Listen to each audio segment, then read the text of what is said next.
ہمارے ساتھ اس وقت مقتول بابر بٹ کے بھائی اسرار بٹ موجود ہیں۔ بہت بڑا لاہور شہر کے اندر سانحہ ہوا ہے جس کی وجہ سے پورا لاہور وہ سوگوار ہے۔ ان کے دادا کے مرڈر میں بھی وہی خاندان ٹیفی بٹ وغیرہ اور گوگی بٹ وہی شامل تھے۔ فیصلے کے اوپر پہنچا ہوا تھا وہ کیس جو ٹیپو پہلوان کا تھا، بلاج اس کیس کی پیروی کر رہا تھا۔ وہی وجہ بنی کہ اس کو بھی ختم کر دیا جائے۔ سر یہ بتائیے گا کہ آپ کا بھائی بھی قتل ہوا تھا، درینہ دشمنی چلتی آ رہی تھی، بعد میں آپ سب لوگوں کی صلح ہو گئی، اب ایک نوجوان ہے امیر بلاج ٹیپو جس کا قتل ہو جاتا ہے، کیا کہنا چاہیں گے آپ؟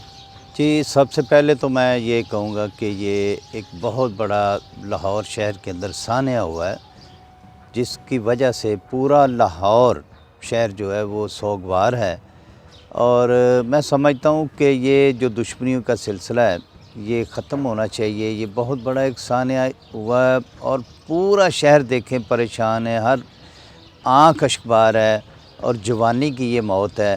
میں سمجھتا ہوں کہ اس خاندان کے ساتھ یہ بڑی زیادتی ہوئی ہے، کیونکہ اگر ان کی ہسٹری دیکھیں تو ان کے پردادا امیر بلاج ٹیپو کے پردادا جو تھے وہ بھی مرڈر ہوئے۔ انہوں نے اس کے جواب میں کسی کا کوئی مرڈر نہیں کیا۔ اس کے دادا مرڈر ہوئے، انہوں نے اس کے جواب میں کوئی مرڈر نہیں کیا۔ اس کا والد ٹیپو پہلوان جو لاہور ایئرپورٹ پہ مرڈر ہوا، اس کے جواب میں بھی انہوں نے آج تک کسی کا مرڈر نہ کیا نہ کروایا۔ تو میں سمجھتا ہوں کہ ایک خاندان جس کے ساتھ بار بار زیادتی ہو رہی ہے اور یہ ابھی بچہ تھا، چھوٹی سی عمر تھی، چھوٹے چھوٹے 2 بچے ہیں، تو اپنے کاروبار میں یہ لگا ہوا تھا۔ ٹرانسپورٹ کا ان کا کاروبار ہے، پاکستان بننے سے پہلے کا، تو وہ اسی طرح اپنے اباء و اجداد کا جو کاروبار ہے اس کو سنبھال کے چھوٹی عمر میں ماشاءاللہ اس نے کاروبار سنبھالا ہوا تھا، اپنے بھائیوں کو تعلیم دے رہا تھا۔ ایک بھائی نے لا مکمل کیا ہے، اس سے چھوٹا بھائی جو موصب ہے، اور تیسرا جو بھائی ان کا وہ بھی لا کا اسٹوڈنٹ ہے۔ تو یعنی اس کی سوچ یہ لڑائی جھگڑا یا دشمنیوں کو آگے لے کے چلنا بالکل اس کی سوچ نہیں تھی۔ تو میں سمجھتا ہوں کہ یہ بہت بڑا ظلم ہوا اس خاندان کے ساتھ۔ یہ خاندانی دشمنیاں ہوتی ہیں، جس طرح ہماری بھی تھی، تو ہماری سوچ اللہ تعالیٰ نے ہمیں یہ دی کہ ہمارے جو بچے ہیں ہم ان کے ہاتھ میں یہ رائفلیں نہ پکڑائیں۔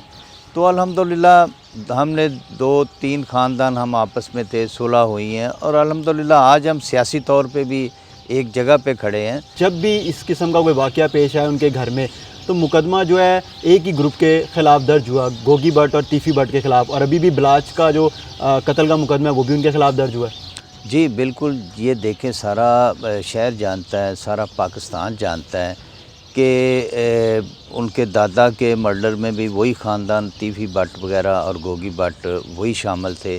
اس کے یعنی بیک گراؤنڈ دیکھیں آپ، جتنی ہسٹری دیکھیں وہی لوگ تھے۔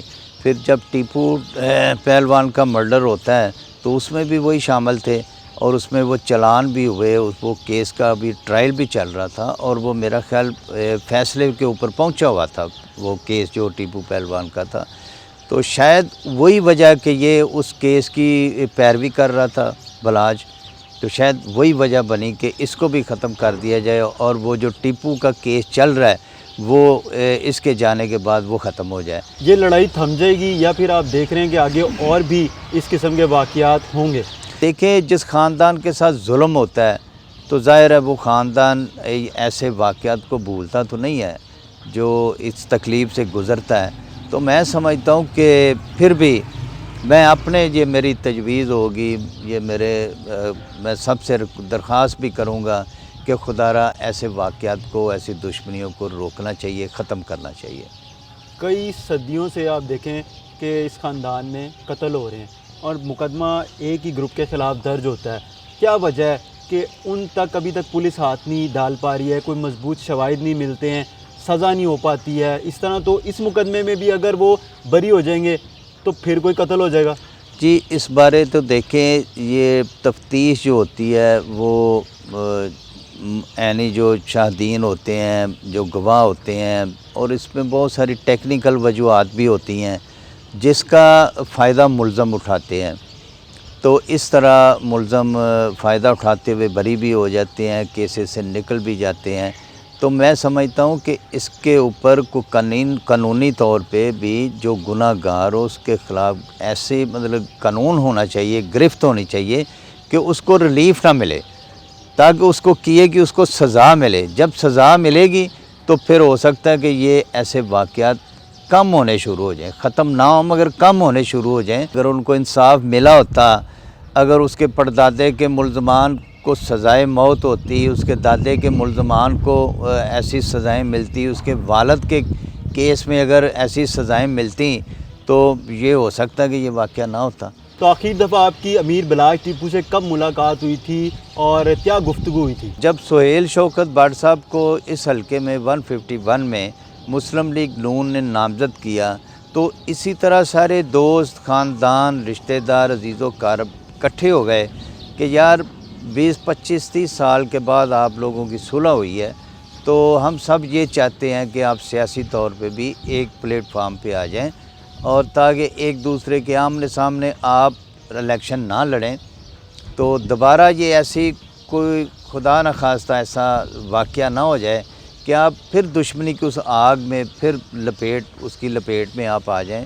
تو پھر ہم نے یہ فیصلہ کیا کہ ہم بیٹھ کے تو آپس میں یہ کمپرومائز کریں کہ ہم کو دوبارہ ایسا کوئی شعلہ نہ بھڑکے کہ یہ آگ پھر دیر تک مطلب جلتی رہے۔ تو اس جو ہمارا یہ جو فیصلہ ہم نے کیا اس میں امیر بلاج ٹیپو بھی شامل تھا، اور اس نے بھی یہی کہا کہ بھائی جان میں بھی یہی کہوں گا کہ آپ آمنے سامنے الیکشن نہ لڑیں۔ یہ ہماری آخری جو ملاقات ہوئی تھی، وہ رات کو ہم اکٹھے بیٹھے یہ فیصلہ کیا سیاسی طور پہ۔ پھر سارے ہم سہیل شوکت بٹ صاحب کی طرف چلے گئے، وہاں پہ بیٹھ کے ہم نے کھانا کھایا، آپس میں گپ شپ ہوئی، تو ہم نے فیصلہ کیا کہ ہم سہیل شوکت بٹ کے حق میں وڈرا ہو جائیں۔